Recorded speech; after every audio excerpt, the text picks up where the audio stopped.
శివాయ గురవే నమ. శ్రీ శివాయ గురవే నమ. గురవే సర్వలోకానాం విషదే భవరోగిణాం నిధయే సర్వవిద్యానాం దక్షిణామూర్తయే నమః అని దక్షిణామూర్తికి సరళంగా ధారాళంగా చెప్పాలని సరణిస్తూ చెప్పడానికి ఉపక్రమిస్తున్నాను. ఈ కవిరేణుడికి గురువు గారు పితృపాదులు విరూపాక్షమ మొక్కాడు.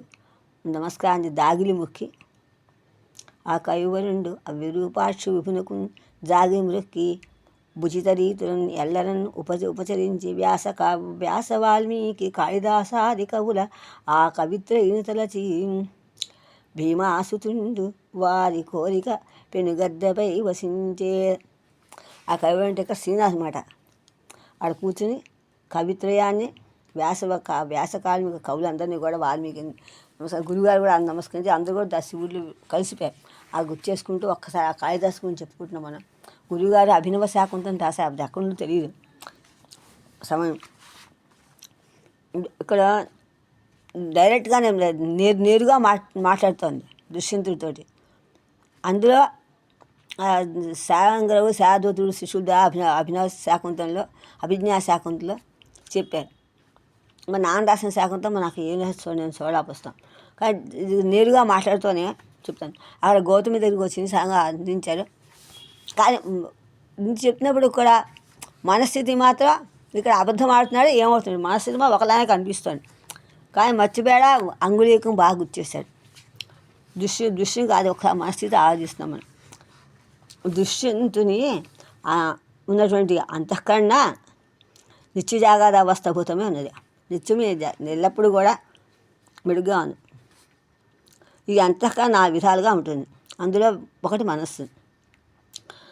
ఋషి శాపానికి మనస్సు అగ్గమైపోయింది, కానీ తక్కిన అంతఃకరణ మీద ఆ శాపం పనిచేయలేదు. ఆ అంతఃకరణ మేలుకొనే ఉన్నది. ఈ శాపబలం నా రాజు శకుంతలను మర్చిపోయాడు. ఈ సందిగ్ధమైన వృత్తియే ఈ నాటకం. ఇందులో రసభంగము కాకుండా, దృశ్యంతుని శీలభంగము కాకుండా నాటకమందరి నాటకత్వం చెడిపోకుండా రక్షించుతుందని పూర్వం చెప్పని స్వరూపం తెలుస్తోంది. ముశిష్యులు గౌతమి శకుంతల వచ్చింది. రాజు శకుంతలను చూశాడు, తక్కినవాన్ని చూశాడు. వారు ఎందుకు వచ్చా తెలియదు. ముశిష్యులు ఎందుకు వచ్చారు, గౌతమి ఎందుకు వచ్చింది, ఈ బుద్ధిరా రావాల్సిన పనేమిటి, అవసరం లేదే అని వారి వెంట శకుంతల ఉన్నది. రాదనుకున్నది ఈ విద్రాలు ఎందుకు వచ్చింది అని కూడా అనుకున్న పని. ఈ ప్రశ్న తెలియదు. శకుంతలను చూశాడు, ఆమె గూర్చి అనుకున్నాడు. అది ఈమె ఎవరు, ఈమె ఎందుకు ఎక్కువ వచ్చింది అని సామాన్యంగా వచ్చినట్టు కనిపించట్లేదు అని చూడండి ఎంత బాగా చెప్పాడు. కాస్వితవకుంఠనవతి నాతి పరిస్ఫుట శరీరలావణ్య మచ్చేతపోధనానాం కేవల కిసలైవ పాండుపత్రాణం అన్నాడు. మరి ఈ పూజరా అంటే ఎంత బాగా పనిచేస్తుంది. శకుంతల్ని ఎంత బాగా ఇద్దరు కూడా నన్నయ్య కాళిదాసు కూడా ఎంతో జాగ్రత్తగా చక్కగా పూజరాలుగా పవిత్ర భావం చూశాడు. కిసలయలా చిగురుటాకులా ఉందని, పాండుపత్రంలో ఉన్నటువంటి మత్స్య కిసలయంలా ఉన్నటువంటి తపోధనంలో మధ్య ఉన్నటువంటి ఆ నాతి పరిస్ఫుట అతి పరిస్ఫుటము కావాలంటే ముక్త అయినటువంటి శరీర లావణ్యంతో ఒక తలకైన ముసుకేసుకొని ఇతర పతిని కూడా నవవతి అయిన అపకుంఠవతి అయినటువంటి ఎవరు మంచి వాళ్ళు ముసుకేసుకుని ఎవరు కనపడకుండా వినయంగా ముత్తులు ఉంటారు. అలా వచ్చింది. అత్రభవతితో కలిసి అత్రభవతి అంటం వల్ల కలిపి తెనుగు చేయుటకు సాధ్యము కాల. ఇది ఒక మహా గొప్ప విషయం చేసుకుని ఆలోచిస్తున్నాడు దుష్యంత మహారాజు. ఏం చేయాలో ఎల్లకి ఇలా ఉందో మనసు, కానీ మనసు సందిగ్ధంగా ఉంది, ఇదమిద్దమని చెప్పలేకపోతున్నాడు. అందువలన విచిత్రమైన శ్లోకం వచ్చింది. ఇందులో విఘ్నం భిన్నము కూడా విచిత్రమైన శ్లోకం ఇది. ఈ శ్లోకంలో భిన్న రాగాలు ఒకదానితో ఒకటి పెనవేసుకున్నాయి. అందువల్ల చాలా కష్టం అనిపిస్తుంది. కానీ ఆమె శరీర లావణ్యం అతి పరిస్ఫుటంగా లేదు. ఎందువలన అవకంఠ చేతన తపోధన మధ్య ఉండడం చేతన ఏలంటే పండుటాకుల నడుమ ఉన్న చిగురుటాకు కనిపించదు, కానీ కనిపించదు. ఆ చిగురాకు యొక్క సొగస్సు పరిస్ఫుటంగా ఉండదు. పైగా ఆ శరీరం లావణ్యము నాతి పరిస్ఫుటం అవుతూనే ఉంటుంది. అంటే కనీ కనబడకుండా ఉంటుంది. అతి పరిస్ఫుటము అవటం లేదు. అంతఃకరణమునకు నందు ఆమె స్థుతి పరిస్ఫుటంగానే ఉంది, మనస్సునకు తగులుతుంది. అందుచేత నాతి పరిస్ఫుటము అని అవకుంఠనవతి అని సహజంగానే ఆమె అవకుంఠనము. ఈ అవకుంఠనము లక్షణత శాపంతో కలిగిన మనస్సు యొక్క క్రమిక అనుకోకూడదు. ఆమె తపోధనుల మధ్య ఉన్నది. ఆమె తపోధనురాలు కాదు. వారి ఎందు కోరికలు నశించి ఉన్నాయి, వాంఛలు అస్తమించే వాళ్ళెందు. ఈమె ఎందు అట్లా కాదు. అందుచేత వారు పండుటాకులు, ఈమె చిగురాకు. వారికి కర్మపరివాకమైంది, ఈమెకు కాలేదు. ఈమెకు కర్మపరివాకం కాలేదు కనుక ఈమెకేదో ఆపద రాబోతున్నట్లుగా తాను ఈమెని పరిచయించిపోవుట చేత ఆమెకు కలుగబో దుఃఖము దీని అందు అశోసమవుతుందా అన్నట్లుగా కథ ముందర చెప్తున్నాడు. మరి ఇదంతా కూడా సామాన్యంగా ఆలోచిస్తే ఎక్కడికి పోయిందో ఎవరి లావణ్యమతి అనే విషయం అనుకున్నాడు. ఈ అవ్యక్త సౌందర్యాన్ని చూసి ఇవన్నీ స్థితి కూడా తనకి ఏం పట్టింది నాకు నువ్వు పాయిస్తున్నా అనుకోకూడదు కదా అని అనుకొని అథ భవతి ఇచ్చట అథ అన్నది యవ్వనం అని చెప్తున్నా. మంగళాంతర ఆరంభ ప్రశ్నకాస్ని షు అధో అధ అంటే అధ అనే అవ్యయము మంగళార్థం నందు తర్వాత నన్న అన్న తర్వాత అన్న అర్థం నందు కూడా ప్రారంభించడం అర్థం కూడా చెప్తారు. ప్రశ్న ఎందు కూడా సమస్తము అర్థము వస్తుంది కనుక ఇతర అనంతార్థము పట్టదు. దీని తర్వాత ఏది మొదలుపెట్టలేదు కనుక ఆ తర్వాత ఏం లేదు కదా. అందుకు ఆరంభార్థం వల్ల మిక్కిలి పసగదు. కాశ్మీతన ఉండడం వల్ల ప్రశ్నార్థం కాదు అక్కడ. అందువల్ల మిగిలిన మంగళార్థం మాత్రం ఇక్కడ రహస్యంగా ఉంది. ఉన్నదే రహస్యం. పైకి కావ్య వాక్యాలంకారంలా కనిపిస్తుంది కానీ ఆమె ఎందు మా రాజు యొక్క అంతఃకరణం ప్రవర్తిస్తూనే ఉంది. మనస్సు కాదంటే వచ్చిన నష్టం లేదు. కానీ నడుముతో మాత్రం కొంతకాలం ఈ వియోగం జరుగుతూనే ఉంది. మనస్సు విధంగా మధ్యమ జరుగుతుంది. చివరికి ఆమె స్వీకరించడం నిస్సంశముగా జరుగును. అది అందువలన ఏతను మంగళార్థ సాధకమేది అథాన్ శబ్దము అవి అని చెప్పుకోవాలి ఇక్కడ. ఇలా ఇది బట్టి శబ్దప్రయోగం రమణీయత మాత్రమే కాదు. ఏ స్త్రీ యందు మానవునికి అభిలాష కలుగునో ఆ స్త్రీ యొక్క సౌందర్యముని మానవుడు వర్ణిస్తాడు. పైగా దృశ్యదేక శకుంతలాగతమైన వాంఛ మొదటి నుండి ఇటు ఊహ వైహృతోనే అవలంబించింది. అర్కస్యోపరిపతితం చ్యుతమివ నవమాలికా కుసుమం. ఈ పద్యం ఎంత బాగుంటుందో. అలాంటి ఊహ సామగ్రి దృశ్యంతుని వాంఛా ప్రకటన లక్ష్యమవుతుంది. ఆయన మనస్సు చొచ్చిన చోట ఎక్కడైతే ప్రవేశిస్తుందో అక్కడ ఊహ కూడా అలాగే ఉంటుంది. అందుచేత మనస్సంకల్పంతో జరిగింది. శకుంతలకు ఆ అభిలాష కూడా వ్యక్తమైంది. శకుంతల యొక్క దానికి కూడా మనం ఆయన ఎరుగుదు. ఆయన కోరిక అట్లే ఉండును ఉడాకం కూడా. కానీ శాపం ఉంది కదా, హృదయగత అభిలాషం కూడా లేకపోతే ఇదేంటో రాజు ఈ అభిలాష కాదు. రాజు పోయినట్టు ఈ అభిలాష కాదు. బట్టి ప్రశ్న అనుకుందామా అది కూడా కాదు. రాజు ఆమె అభిలాష పొందుతున్నాడని ప్రతిహారి గ్రహించాడు. అది అన్నాడు. దేవ కుతూహల గర్భమే తస్య ప్రసీయతివి దర్శనీయ పునరస్య ఆకృతి నిశ్చతే అన్నట్టు. అంటే కుతూహల గర్భమైన నా తర్కము ప్రసన్నమవుతున్నది. ఈమె యొక్క ఆకృతి దర్శనీయంగా ఉన్నది అనగా స్మరణీయం, వాంఛనీయం అని చెప్తున్నాడన్నమాట. ఇలా అరణ్యంలో ఉండి పరితాపహారంతో కృష్ణమైన తపస్సుని రూపలావణ్య లక్షణములు కలిగిన స్త్రీతో వచ్చిన ఆశ్చర్యం కదా అరణ్యం వచ్చి స్త్రీ రావటం. అందువల్ల ఈ విధంగా వ్యాఖ్యానం చేసుకుని ఎంతో ఉపాసన మానసిక స్థితి కట్టుబట్టాడు. ఇది ఇక్కడ నేరుగానే మాట్లాడుతుంది. ఇది ఎవరూ లేకుండా అంతా తానే మారుతుంది అన్యాపదేశంగా. అక్కడ పవిత్రంగా ఇక్కడ ఇద్దరు పవిత్రమూర్తిగా రాసినప్పుడు కూడా ఇది దేనికి దానికి అందంగా ఉంది. ఇక్కడ ఎంత బాగా చూస్తుంది, స్త్రీ గురించి ఎంత బాగా చూస్తుంది. ఎలా ఉండాలి స్త్రీ అని గార్హస్థ్యపత్యం అంటే చెప్పింది. గార్హస్థ్యపత్యం అంటే ఏం చెప్పింది? విను గార్హపత్యమను అయ్యనలము విహరింపబడి తదావహనీయంబున వెలుగునట్లు వెలుగును జనకుడు తా పుత్రుడై నిజద్యుతితోడన్. అంటే గార్హపత్యం నుండి విను. గార్హపత్యం అనే అగ్ని ప్రజ్వలింపడి ఏ విధంగా ఆవనీయంలో వెలుగుతుందో ఆ విధంగా తండ్రి తానే పుత్రుడై తన ప్రకాశంతో వెలుగుతున్నాడు అని తెలుసుకో అని చెప్పింది. గృహస్థు నిత్యాగ్నిహోత్రం చేసుకోవడానికి ఆరిపోకుండా రక్షించుకునే అగ్ని గార్హపత్యాగ్ని. వైశ్య దేవాది క్రియలు కూడా ఆశించడానికి గార్హపత్యాగ్ని నుండి గ్రహించి క్రియాసమాప్తి వరకు కూడా హోమం చేయడానికి ఉపయోగిస్తుంది అగ్ని, ఆవని అగ్ని. ఆ గార్హ్యపాత్యాగ్ని అగ్నియే ఆవణ్యాగ్ని వెలుగుతుంది. కాబట్టి తండ్రి తన నుండి పుత్రుడు పుట్టి ప్రకాశిస్తాడని భావం. ఇలా చూస్తుంటే ఇంకా ఏం చెప్పి తన యొక్క నీడ తాను నీడ తాను చూసినట్లుగా నీళ్ళల్లో కొడుకు కూడా స్పష్టంగా నీ తండ్రి కూడా చూసి మిక్కి సంతృప్తితో మహాన్ని పొందుతాడు. అది గుర్తుకోమంది. అందువలన ఎక్కడ ప్రతిబింబం జీవాత్మకు పరమాత్మకు ప్రతిబింబమే అని భావం. అద్వైతం చెప్పినట్లు ఇక్కడ తండ్రి కొడుకుని ప్రతిబింబ భావం ఏర్పడింది. తత్వత రెండు ఒకటైన భావంగా అంతే కదా. పున్నాము నరకత్రాయతీతి పుత్ర అని వేదవచనం ఉంది కదా. కావున పుణ్యాచరుడైన ఈ పుత్రుడు ఉభయపక్షముల వారిని ఉద్ధరించు, కావున వీటిని స్వీకరించమని అడిగింది. అయినా కూడా పుత్రుడి మహిమ తెలియడానికి ఈ పర్వంలో జరత్కార వృత్తాంతం కూడా పాండా తపోవనం గురించి చదవచ్చు. అది కూడా చెప్పాడు విశేషం. ఇంకేం నీ తనువు పుణ్యతను వలన ఈ పుత్రకుడు ఉద్భవిల్లి ఎంతయు నొప్పన్ దీపంబు నుండక దీపం ప్రభవించున్నట్లు తేజం బెసగన్. అంటే ఓ దీపండి మరొక దీపం పుట్టి వెలుగుతున్నట్లుగానే ఈ పుణ్యశ్రీ నుంచి పుత్రుడు పుట్టి ప్రకాశిస్తున్నాడు. చూడండి, దీపాన్ని ఇంకో దీపం పట్టడం తండ్రి పట్టడం కూడా రెండు పోల్చబడింది.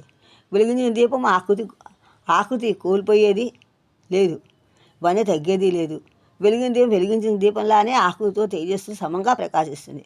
రూపాంతరం పొందిన రూపసామ్యం మాత్రం తండ్రి పుత్రులు కూడా ఉంటుందని చక్కగా బాగా చెప్పాడు. ఇంకా ఏం చెప్పాలి తోలేదు. విపరీత ప్రతిభాషలేమిదికి ఉర్వీనాథ ఈ పుత్రగాత్ర పరిష్వంగ సుఖంబు సేకొనుము ముక్తాహార కర్పూర సాంద్ర పరాగ ప్రసరంబు చందనము చంద్రజ్ఞోస్నయున్ పుత్రగాత్ర పరిష్వంగమునట్లు జీవులకు హృద్యంబే కడున్ సీతమే. ఓ రాజా, విపరీతమే నువ్వు ఎందుకు పనికిమాల మాటలు, విపరీత పరిభాష అంటే ఎందుకు విరుద్ధమైన అనేక మాటలు ఎందుకు మాట్లాడటం, అటువంటి మాట చెప్పొద్దని భావం. ఈ పుత్రగాత పరిశ్రమంగా సుఖంబు ఈ కుమారుని యొక్క శరీరాన్ని కౌలించుకోవడం వల్ల హాయిని చేకొనుము స్వీకరించము అనుభవింపని భావం.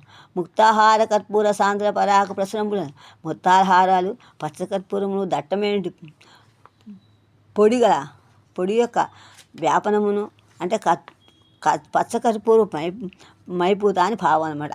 చందనము మంచి గంధమును చంద్రజ్యోత్స్ని వెన్నెలను జీవులకు ప్రాణులకు పుత్రగాత పరిష్వంగము అట్లు కుమారుడి శరీరానికి ఉన్నట్లు హృదయంబు ఏ మనస్సుకు ఆహ్లాన్ని కలిగిస్తుందా ఇంకే అంటే కొడుకుని కొంచెం ఆనందం ఇంకా దేంట్లో ఉండదు. ఇది ఎందువల్ల చూడండి, విరుద్ధాలైన మారు మాటలు ఎందుకు. ఈ పుత్రుని కౌలించుకొని అతడు కౌలించుకొని కలిగే సుఖానుభవించు. ముత్యాల హారాలు పచ్చకర్పూరాలు దట్టమైన పొడి ప్రసారము మంచి గంధము వెన్నెల విజీవులకు పుత్రుని కౌగులి వలె మనసుకు సుఖాన్ని ఏది సహజాన్ని కలిగించలేవు. ఎంత బాగా చెప్పింది చూడండి. అలంకారం వ్యతిరేక అలంకారం స్పర్శ సిద్ధాంతాన్ని ప్రతిపాదించే ఈ పద్యం నన్నయ్య గారి సూక్తి మాధుర్యానికి కవిత్వానికి ఉత్తమోదాహరణంగా తెలుగు సాహిత్యంలో ప్రసిద్ధి బాగా ఖ్యాతి పొంది. ఇందులో నన్నయ్య ఎంచుకున్న ఉపమా ద్రవ్య అంతా ఎక్కడా కూడా అమూలకాలు ఏ మూలం లేవు, ఇవన్నీ కూడా లేదు, సొంతంగా ఆయన రాసిందే. అనుకరణ చక్కగా బాగా రాశాడు. ఇంకా చెప్తూ ఎంత బాగా ఎక్కడ ధైర్యం ఇక అబల కాదు స్త్రీ సబల అని చెప్పేట్టుగా ఎక్కడో ఆశ్రమంలో పుట్టి పెరిగినప్పుడు కూడా ఇక్కడ మాత్రం ఎక్కడో దేవలోకంలో స్త్రీ ఆశ్రమంలోకి వచ్చి ఆశ్రమ పనులు పాటిస్తూ ఇంత ధైర్యంగా ఇంత వినయంగా ఇంత గౌరవంగా మాట్లాడటం కూడా ఎంతో జ్ఞానం ఉంటే ఎంతో బాగా చదువుకుంది. కణవ మహర్షి దగ్గర అన్ని ఆ శాస్త్రాలను చదువుకుంది. ఆ స్త్రీని అలా తయారు చేశాడు నన్నయ్య గారు. అన్ని చదువుకోవడం చేయటం ఈ పుత్రిక గోకు ఎంత రాతి ఇన్ని భాషలు అలా ఎలా మాట్లాడుతుంది ఇంత నేర్చుకుంది తండ్రి దగ్గర కణవ మహర్షి దగ్గర. అందుకని ధైర్యంగా చెప్పగలుగుతాను. చదివినప్పుడు ధైర్యంగా చదువు సార్థకత ఎప్పుడు ధైర్యంగా చెప్పాలంటే ఆ చదువుకు అప్పుడే సార్థకత. అలా చెప్పిందన్నమాట. ఇంకేం చెప్తాను. అనకుడు పంచకరుండై పెనుపుననీసుడు వాజపేయము బూలు నూరొనరించునని సరస్వతి వినిచే మునులు వినగా నాకు వినివీధి దశన్. ఈ పుణ్యాత్ముడైన నీ కుమారుడు వంశకర్త అవుతాడు, పట్టుదలతో 100 యాజపేయ యాగాలు చేస్తాడని ఆకాశవీయులు సరస్వతి ఆకాశం అన్నమాట ముందు ఇంటుండగా నాకు చెప్పింది. ఇంకా నీకేం చెప్తాను. చూడు అంత బాగా చెప్పాడు. నన్నయ్య ఈ వివరాలు భర్త పుట్టిన ఘట్టంలో చెప్పలే, దుష్యంతుని నిండు సభలో చెప్పించాడు నేను. ఇది కథాకథన కళ. ఇది ఆకాశవాణితో పొగిడించుకున్న వాడు మహాత్ముడు అవుతాడని, ఆకాశవాణి భవిష్యద్వాణిగా సత్యమే అవుతుందని అందరి విశ్వాసం. శకుంతల చెప్పిన ఆకాశవాణి సత్యకథ అని దుష్యంతుడు నమ్మడు. అది పరీక్షా ప్రమాణం కావడం చేత భావి కథలో తన సభలోనే ఆకాశవాణి పలికినప్పుడు ప్రత్యక్ష ప్రమాణమని నమ్మాడు. ఆకాశవాణి ద్వయ ప్రయోగములను కూడా వస్తుశిల్పము, ఈ సన్నివేశంలో తులనాత్మక శిల్పానుశీలన కూడా వస్తుధ్వని రాణిస్తోంది బాగా. ఇంకేం చెప్తున్నాడు? భూరి గుణు ఇట్టి కులనిస్తారకు దారకు ఉదార ధర్మ ప్రియా, ప్రాణవంతులు ఉదార ధర్మ ప్రియా ఎంత వ్యంగ్యంగా వాడిందో. నిష్కారణమ తప్ప చూడక సారమతి చనునే నాటి సత్యము కలుగన్. ప్రాణమంతా ఇందులో ఉంది. సారమతులను ఉదార ధర్మప్రియ అంత బాగా వ్యంగ్యంగా వేడకొంచి ఎంత బాగా చూడండి. నువ్వు చాలా గొప్పవాడి, వరమనే సత్యం వాస్తవమే ఉండగా నువ్వు ఎందుకు ఇలా మాట్లాడతావు? ఉత్తమ ధర్మప్రియ సారమతి, మన వివాహమైన నాడు నాకు ఇచ్చిన వరం అనే సత్యాన్ని నిలిచి ఉండగా అపార గుణవంతుడైన వంశ విస్తారకుడైన పుత్రుని ఏకాంతం లేకుండా కారణం తగుతుందా? లేదంటూ తగదు కదా. అంటే ఉదార ధర్మప్రియ సారమతి శకుంతల దుష్యంతుడిని సంబంధించిన సాభిప్రాయం. ధర్మం తెలిసినవాడు, వివేకము కలవాడు పుత్రుడిని కాదనక హెచ్చరిస్తోంది. కాండ సభ్యత కానీ హెచ్చరిస్తూ అంటున్నాడు. ఇంకా ఎంత బాగా చెప్తుంది కొడుకు గురించి, ఎంత బాగా చెప్తుంది. నృత జలపూరితం ఉలగు నూతులు నూరిటి కంటే సునూత వ్రత ఒక బావి మేలు, మరి బావులు నూరిటి కంటే ఒక్క సత్కృతి వరి మేలు, తత్క్రతు సుత శతంబు కంటే సుతుండు మేలు, తత్సుత శతకంబు కంటే ఒక్క సునుత వాక్యము మేలు చూడగన్. సత్యం గురించి ఇలా రాసు చూస్తే ఎంత భాష పద్యం చూడండి. సునుత వ్రత నిజం మాట్లాడే నియమం కలవాడా, నృత జలపూరితంబులను మంచినీటి నిండిన నూతులు చేదుబావులు నూరిటి కంటే 100 కంటే ఒక బావి మేలు. దిగుడు బావి చాలా ఉత్తమం. మరి బావులు నూరిటి కంటేను ఆ దిగుడు బావులు 100 కంటే ఒక్క సత్కృతి అది మీరు ఒక మంచి యజ్ఞం ఉత్తమం. శతకంబు కంటేను అటువంటి 100 యజ్ఞాల కంటే సుతుడు మేలు, నీ కొడుకు మేలు. కనుక తత్సుత శతంబు కంటేను అట్టి కొడుకులు 100 మంది కంటే చూడగా పరిశీలిస్తే శూన్యత వాక్యము మేలు. ఒక సత్యవాక్యం సుమా అని ఎంత బాగా నచ్చివాటు బాగా పెడుతుంది. ధైర్యంగా చెప్తోంది, ఏడకుండా చెప్తాను, మనోధైర్యం చెప్తాను, ఆత్మస్థైర్యంతో చెప్తాను, సంతోషంగా చెప్తాను, బుద్ధి చెప్తోంది, మంత్రిలా ఉపదేశిస్తోంది అన్ని. సత్యవ్రత గలవాడ మంచినీటితో నిండిన చేదుబావులు నూటి కంటే ఒక దిగుడు బావి మేలు. కాగా బావులు నూటి కంటే ఒక మంచి యజ్ఞం మేలు. అటువంటి 100 యజ్ఞాల కంటే ఒక పుత్రుడు మేలు. అట్టి పుత్రుడు నూటి కంటే ఒక సత్యవాక్యం మేలు చూసుకో అని చెప్తుందన్నమాట. ఇదంతా అలంకారాలు కూడా చెప్తున్నాను చక్క. సునీతవత అన్న సంబోధన సాభిప్రాయంగా ఉంది. మాట తప్పిన దుష్యంతుడిని ప్రవర్తన ఎత్తిపొడిచింది. ఆగ్రహంతో కూడా శకుంతల ఔచిత్యం పాటించింది. గృహస్థాశ్రమంలో సంతానం కంటే సత్యం గొప్పదని చెప్పింది. దీని వివరణ చాలా గమనించవలసింది. ఉత్తరోత్తరాలకు ఉత్కర్ష చెప్పే వర్ణిస్తే సారా అలంకారం అంటారు. ఉత్కర్ష అలంకారంలో కాదు, గుణంలో. ఇక్కడ పుణ్యంలో నూతులు త్రవ్వించిన పుణ్యం కంటే ఒక బావి త్రవ్వించిన పుణ్యం విందన్నాడు. 100 బావుల కంటే నూతుల కంటే ఒక యజ్ఞం కన్నా గొప్పది, కొడుకు కన్నా గొప్పది యజ్ఞమే. సత్యవాక్ కనుక ఇంకేం యజ్ఞం కనుక సత్యవాక్ అన్నాడు. ఇలాంటి ప్రాణాన్ని గుర్తిస్తుంది. అన్నయ్య రుచిశాస్త్రం చాలా బాగా చెప్పాడు. ఇంకేంటి సంస్థ భారత నాలుగు అబద్ధం ఆడితే నోలిక 2 ముక్కలు అయిపోతుంది తీరింది. వ్యాసుడు రాసినటువంటి సంవత్సర భారతంలో చాలా శ్లోకం నాకు గుర్తురాదు, మర్చిపోయాను. బలయంగా అశ్వమేధంబులు వేయును ఒక్క సత్యమును నిరుగడలందు తూపగా సత్యము వలన ములుసూపు గౌరవంబున పేర్మిన్. ఒక్కసారి ఒక త్రాసులో పెట్టి కురిస్తే ఒక త్రాసులో బాహాటంగా 1000 అశ్వమేధాల ఫలాన్ని ఒకవైపు, ఒక సత్యాన్ని మాత్రమే ఒకవైపు చూస్తే సత్యం వైపే మొగ్గు చూపుతుంది అని చెప్తాను. ఉపదేశిస్తోంది, సత్యమే గొప్పని ఉపదేశిస్తోంది. కొన్ని ప్రతుల్లో కందపద్యం కూడా కనిపిస్తోంది. వీరు సత్యాలాపము మనుజేంద్ర అశ్వమేధ మహితంబులను కొనగని చూసి సరిగా వినయంబు సరిగా వనయంబును ఇట్లు పలుకు నాగమ పండితులు అని తాత్పర్యం. ఈ పద్యం కంటే విశేషం ఎవడి వలన ఆ పద్యం లేకపోతే కనిపించట్లా అని చెప్తున్నాను. ఎంత బాగా చెప్తుంది చూడండి ఒక్కసారి. ఇంకా ఏం చెప్తోంది? సర్వతీర్థాభిగమనము సర్వేథ సమధిగమము సత్యంబుతో సరికావు ఇరుగు మెల్ల ధర్మములకెందు పెద్ద అండు సత్యంబు ధర్మాజ్ఞులైన మునులు. ధర్మార్జుని మునులు కూడా సత్యమే గొప్పదంటారు. ఎన్ని తీర్థస్నానాలు చేసినా, వేదాన్ని ఆపోసన పట్టినా అది సత్యంతో సాటిరావు తెలిసిందా. ధర్మం బాగా తెలిసిన ఋషులు ఎల్లప్పుడూ అధర్మాల కంటే సత్యమే గొప్పదని అంటారు. దీన్ని గమనించు, వాళ్ళు సత్యంగానే ఉంటారు, తెలుసుకో. గృహస్థాశ్రమ ధర్మాలు అన్నింటిలో సత్యమే శ్రేష్టమని భావం. సత్యమేవేశ్వరో లోకే సత్యధర్మ ప్రతిష్ఠిత సత్యమూలాన్ని సర్వాణి సత్యాన్నాస్తి పరం పదం అని పురాణోక్తి ఉంది. లోకమే సత్యం, ఈశ్వరుడు సత్యమే ధర్మం, నిత్యంగా నిలిచి ఉంటుంది. సర్వజగత్తుకు సత్యమే మూలం. సత్యం కంటే ఉత్తమము పరలోకం ఇంకోట్లేదు. సత్యం అంటే సత్యవాక్యమని, నిత్య సత్యమని రెండు అర్థాలు ఉన్నాయి. అంటే ఎల్లప్పుడూ ఉండేది సనాతన ధర్ముడు అని చెప్పవచ్చు. అద్వైతంగా సనాతన ధర్మం అని చెప్పవచ్చు. ఈ రెండు కూడా సందర్భం గృహస్థాశ్రమూలంగా అన్వయించాడు ఇక్కడ. కావున సత్యము మిక్కిలిగా విమల ప్రతిభదలచి కణ్వాశ్రమం సంభావిత సమయస్థితి దయగా బింబము కొడుకు చూడు కరుణా దృష్టి. కానీ కొడుకుని చూసుకో, మాస్ చూసుకో, చాలా గొప్పది, సత్యమే గొప్పదని తెలుసుకో.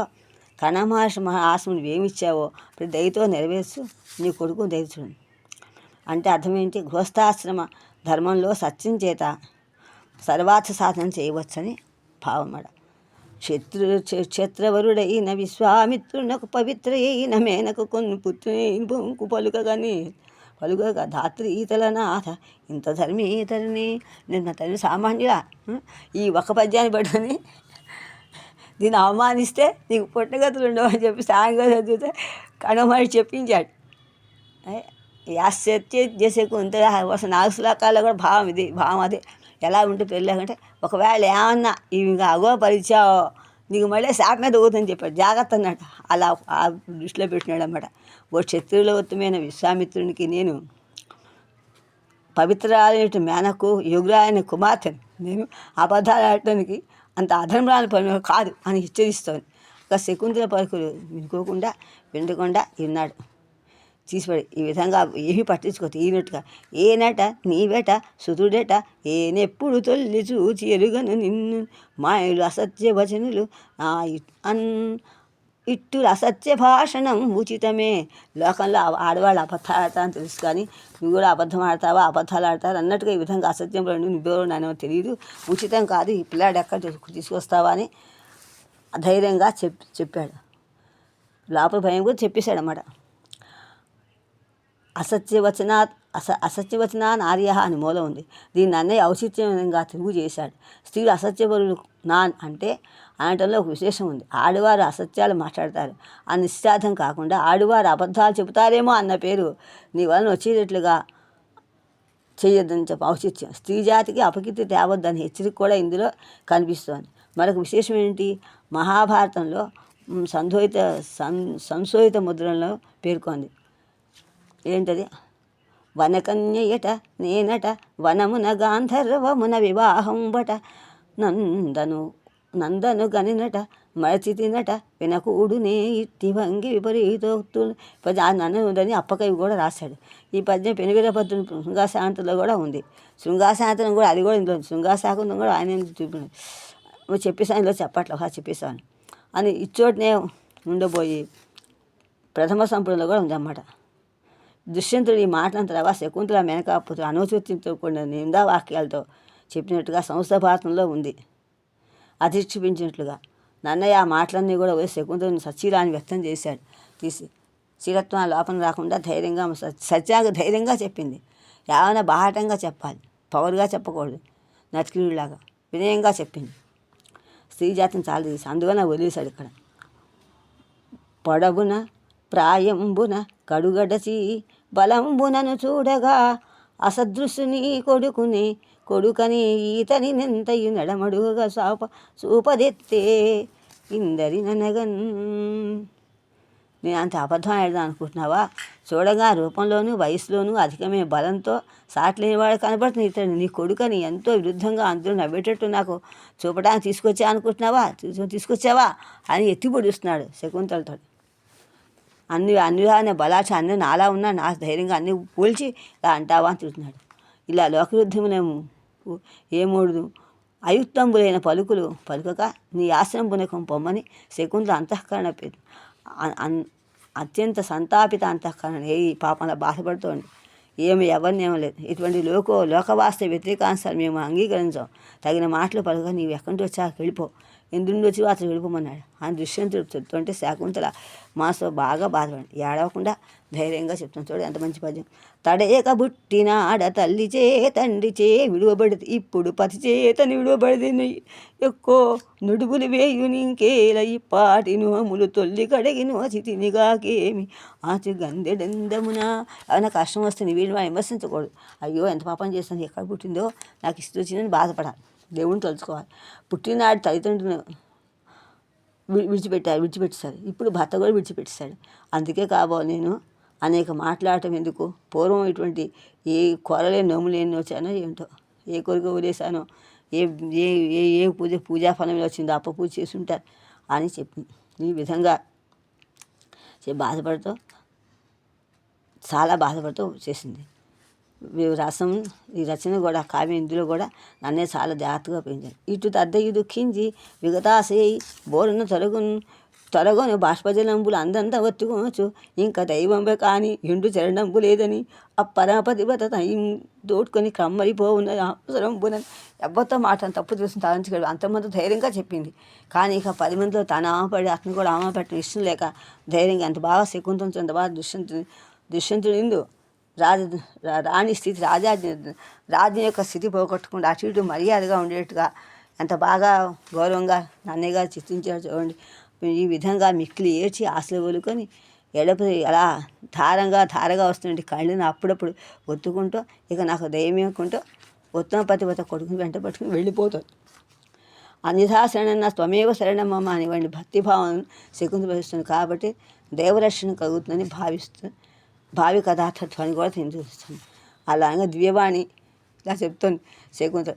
కొనగొని వీడు నీకును శకుంతలకు ప్రియనందనుండు శేకొని భరింపు మీతని శకుంతల సత్యము వల్కే సాత్వి సద్వినుత మహాపతివ్రత వివేకముతోనని దివ్యవాణి తా వినిచే ధరాధినాథునకు విస్మయమందగ సత్సభాసదుల్. వెంటనే చూసిన దేవతా సమయంతో అక్కడికి తీసుకుని ఆదరించమని చెప్పిందన్నమాట. భద్రుడు నీకు శకుంతలకు మిక్కిలి ముద్దు బిడ్డాడు, ఈతన్ని స్వీకరించి పోషించు. ఇల్లాలి ఉత్తమ కీర్తి కలిగింది, ఉత్తమ స్త్రీ మహాపతివ్రత శకుంతల వివేకంతో నిజం చెప్పింది అని ఆకాశవాణి సభలో వారు వినేటట్లుగా ఆశ్చర్యం వేయట్లు రాజు వినిపించింది ప్రకటించింది.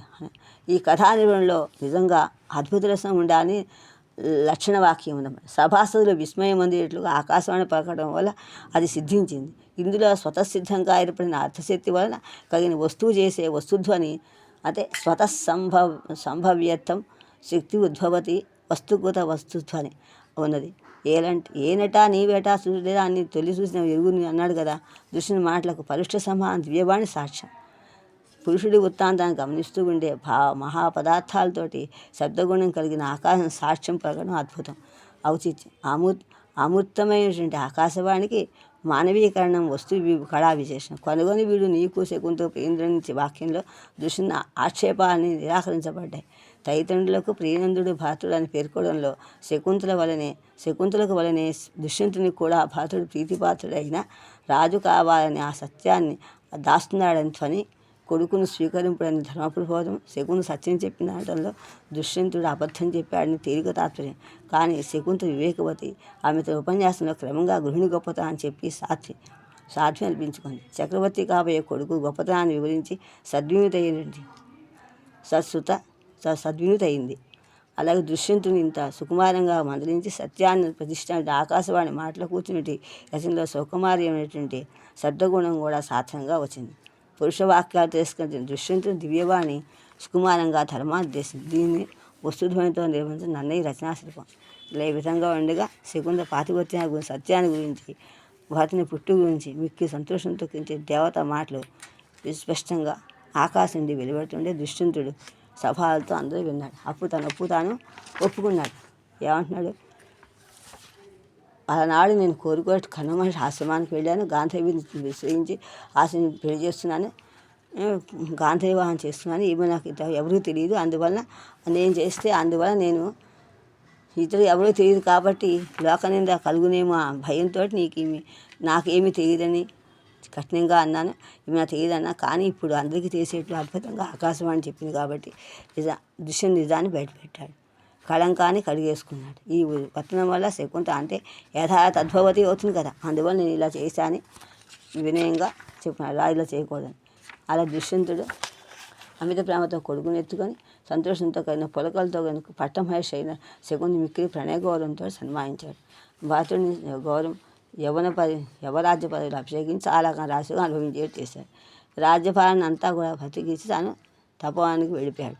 అందువల్ల బ్రహ్మచర్యము, గార్హపత్యము, వానప్రస్థము, సన్యాసి ఈ 4 ఆశ్రమాలు 4 అందుల్లో దుష్యంతుడు గార్హస్థ్యాశ్రమాన్ని నిర్వర్తించి వానప్రస్థం స్వీకరించాడు. చాలా కాలం వనంలో తపస్సు చేసుకుంటూ ఉండే ఆశ్రమం వానప్రస్థం. కథను ముగించడంలో కమనీయ శిల్పము ఉన్నది. ఇక్కడ యజమానుడు మొదట సత్యాన్ని అంగీకరించి గృహస్థధర్మాన్ని మూలమైన శక్తిని రక్షించాడు.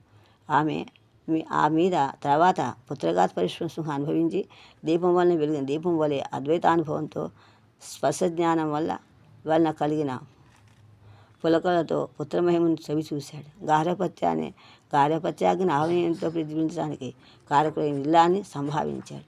ఇప్పటికీ గృహస్థ ధర్మపీఠం 4 కాళ్ళ మీద నిలబడింది. భరతుడు యవరాజ్యాభిషేకం చేసి సత్యవాక్య స్థాపనం చేసి మిగిలిన ఆశ్రమ ధర్మ దుష్యంతుడు అనుసరించినట్టు చేశాడు. ఈ సమగ్ర జీవితం కొంచెం చెప్పుకుంటే మన తర్వాత ఇంకా విషయాలు మనం చెప్పుకుందాం. అంటే ఇంకా చెప్పాలి.